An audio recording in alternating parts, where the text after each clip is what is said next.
Hello guys, in this video let's discuss about custom endpoints in Azure IoT Hub.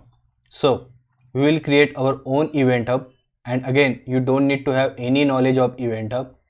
We will create custom endpoint to move messages from IoT Hub to this Event Hub which we created.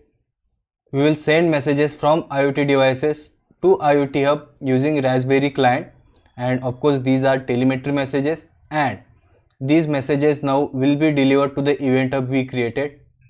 And finally, we will view the messages from our Event Hub in Azure IoT Explorer. So guys, we are in Azure portal, and now let's click on Event Hubs. Let's say create Event Hubs namespace. Let's select resource group.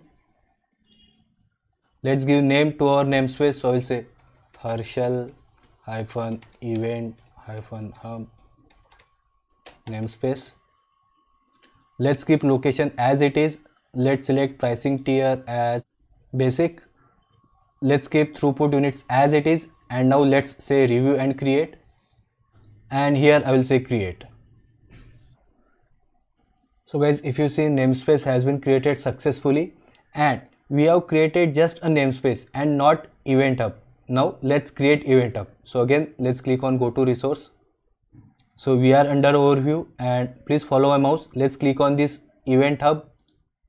Let's give name to our Event Hub. So I'll say Harshal-event-hub.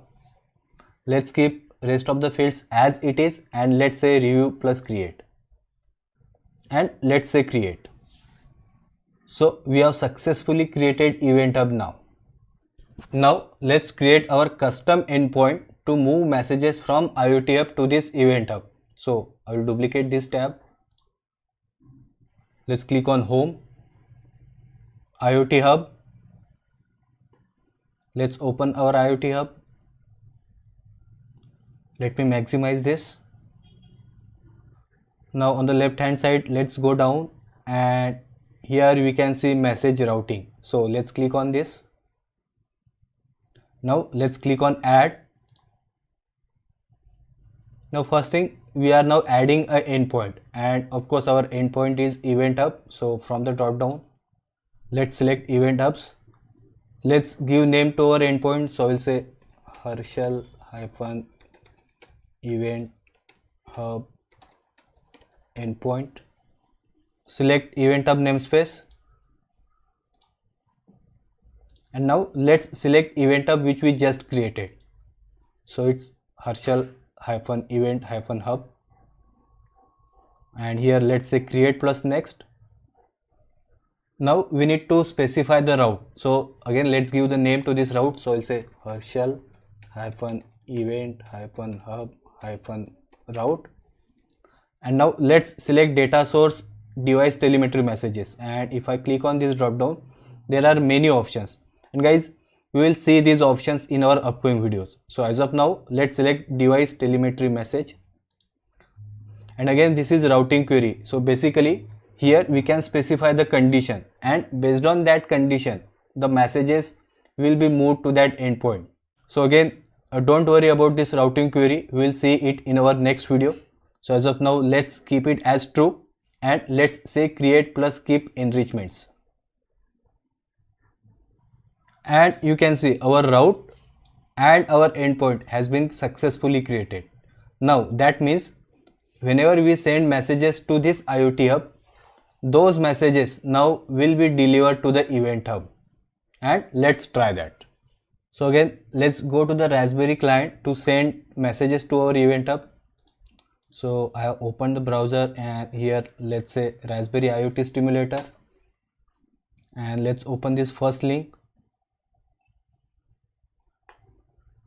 And guys, of course, on this line number 15, we need to provide the connection string of our device.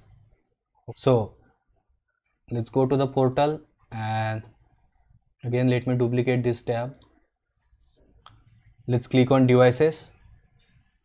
Let's open this device. Let's copy this primary connection string, and again let's paste it on this line number 50.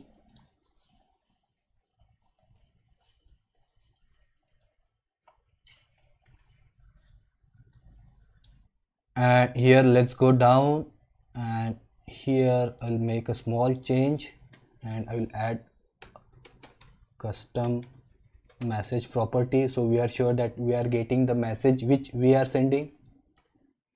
Here is it, hi IoT and comma. Okay, now before we click on run, that is before we start sending messages to the IoT hub, let's first start receiving the messages. And again, we will receive or read the messages in IoT Explorer. So let's open it. And again guys, if you see, we already have the details of our IoT hub. It's because in our previous video we added the connection for this IoT hub. Okay, now let's click on view devices in this hub. Let's open this device. Let's click on telemetry, and here if you observe, it says use built-in event hub. So of course we will say no, but then we will need to provide now the connection string for our own event hub. So let's again go to the Azure portal. Let's open event hub tab and let's go down. So we are in namespace under overview, and let's go down, and here we can see the event hub. So let's open it. Let's expand these settings, shared access policies, and here let's add our own policy. So we'll say my policy, and let's give permission manage, and let's say create. So let's open the policy which we just created. Let's copy this primary connection string, and we are back in IoT Explorer, and let's paste it over here. And now let's say start. Now let's again go back to our Raspberry client, and here I will say run,